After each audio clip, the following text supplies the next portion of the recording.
Snake thief.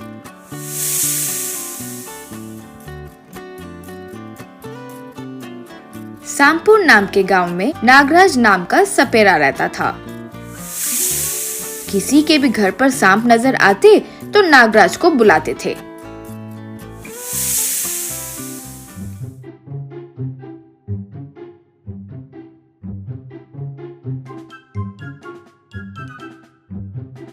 Nagraj उन सांप को पकड़कर उनसे पैसे लेता था। एक दिन उस गांव में जिगर बाबा नाम का एक चोर बाबा आया। वो गांव वालों से, भक्तों, तुम लोग कोई बड़ी गलती कर रहे हो। ये मैं दिव्य दृष्टि से पता लगाकर कि वो क्या है वो बताने के लिए तुम्हारे गांव आया हूँ। गलत कर रहे हैं? वो क्या है, बताइए स्वामी। मैं यूं ही कुछ नहीं बोलता भक्तों। मैं एक अनाथ आश्रम का निर्माण कर रहा हूँ। उसके लिए मुझे चंदा चाहिए होगा। तुम लोग अगर वो चंदा दोगे तो मैं लक्ष्मी देवी तुम्हारे घर में नाग देवता की तरह बस जाए, ऐसा हल बताऊंगा। उतने पैसे आ रहे हैं तो चंदा देने में क्या है? वो बात क्या है, बताइए स्वामी जी। नाग देवता स्वयं आपके घर आए तो तुम लोग स्वयं उसे सपेरे को सौंप रहे हो। वही तुम लोग अगर उस नाग देवता को दूध पिलाकर पाले तो एक साल में ही करोड़पति बन जाओगे। यानी समझे, तुम्हारे गांव के सांप मामूली सांप नहीं है, नाग देवता है। वे सिर्फ खुश नसीब लोगों के घर ही आते हैं। सब खुशी से बाबा का नमस्कार किए। गांव वाले सब भर भर कर चंदा दिए। उस दिन से किसी के भी घर पर सांप आए तो वो उन्हें दूध और अंडा देकर पालने लगे।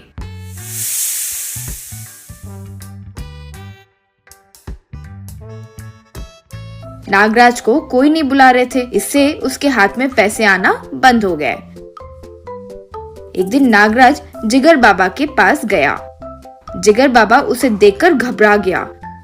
रे बंटी, तुम बचपन में जेब मारकर जेल गए थे ना रे, तुम बाबा कैसे बन गए रे? रे जोर से मत चिल्लाओ। मैं जेल में बड़ा बाबा के पास ट्रेनिंग लेकर ऐसे जिगर बाबा का अवतार पाया। अब आराम से बैठकर कमा रहा हूँ। मेरे पेट पर लात मत मारो रे। तुम्हारा पेट तो ठीक है, लेकिन मेरा क्या? तुम्हारे वजह से मेरा पूरा व्यापार नुकसान में चल रहा है। अब मैं कैसे जीऊं? हाँ, मेरे पास एक उपाय है। मैं तुम्हारे गांव के सांप के बारे में आसपास के गांव के धनवान लोगों में प्रचार करूंगा। मैं बताऊंगा कि वो तुमसे बात करे, तुम उनसे पैसे कमा लेना। वो कैसे करना है मैं बताता हूँ। कहते हुए उससे कुछ कहा। सुपर आइडिया भाई, इससे मैं जरूर लखपति बन जाऊंगा। जिगर बाबा वैसे आसपास के गांव के अमीर लोगों को सांपुर के सांप का महत्व बताया। एक दिन एक अमीर आदमी नागराज से मिलकर, सर, आपके बारे में जिगर बाबा बहुत प्रशंसा करते हैं। आप सांप, हाँ वही नाग देवता को सप्लाई करते हो ना। आजकल मेरा व्यापार थोड़ा डल हो गया है सर, इसलिए मुझे एक सांप चाहिए। जितने पैसे चाहिए उतने दूंगा। 5 लाख होंगे, तुम्हें बेस्ट स्नेक दूंगा। वो खुशी से हाँ कहा। उस रात नागराज एक घर में कूदा। सब सो रहे थे।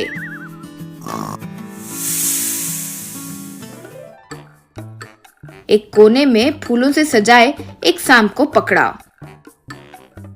उसे अपने लाए हुए सूटकेस में रखा। अगले दिन उस धनवान आदमी को वो सूटकेस देकर पैसे ले लिया। ऐसे नागराज रोज घर में कूदकर सांप की चोरी करने लगा।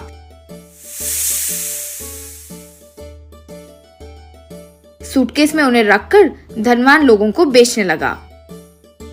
गांव वाले पुलिस स्टेशन में कंप्लेंट पर कंप्लेंट दिए जा रहे थे। एक दिन एसआई यशवंत कांस्टेबल सिन्हा से, ऐसे नहीं चलेगा। ये गांव वालों के सांप की दुविधा बढ़ते ही जा रही है। कल एक आकर कहा कि मेरे स्नेक को नहीं ढूंढ निकाले तो स्टेशन के सामने भूख हड़ताल करूंगा। ऐसा डराया। जल्द ही उस सांप चोर को नहीं पकड़े तो बात सीएम तक चली जाएगी रे। सर, आपके गांव में सूटकेस बेचने वाला शॉप ओनर मेरा दोस्त ही है। आजकल नागराज नाम का सांप पकड़ने वाला आदमी काफी सूटकेस खरीद कर जा रहा है। उसने कहा, मुझे लगता है ये सब उसी का किया धरा है सर। सूटकेस को खरीदकर सांप को चुराकर उसमें रखेगा तो उसे क्या मिलेगा? इसके पीछे तो कुछ बड़ा चल रहा है, हमें पता लगाना होगा। अगले दिन नागराज 4 सूटकेस लेकर कार में जा रहा था। यशवंत सिन्हा उसे रोके, उसे पकड़कर सूटकेस खोले तो उसमें सांप थे।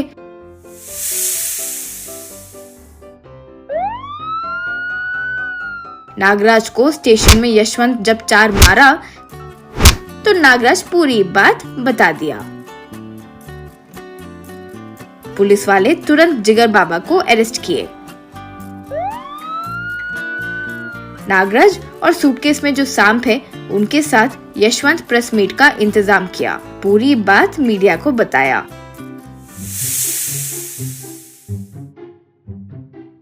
टीवी में वो न्यूज़ देखकर धनवान लोग बेहोश होकर गिर गए। सांपुर के लोग फिर अपने घर के सांप को देखकर डरकर भागने लगते थे।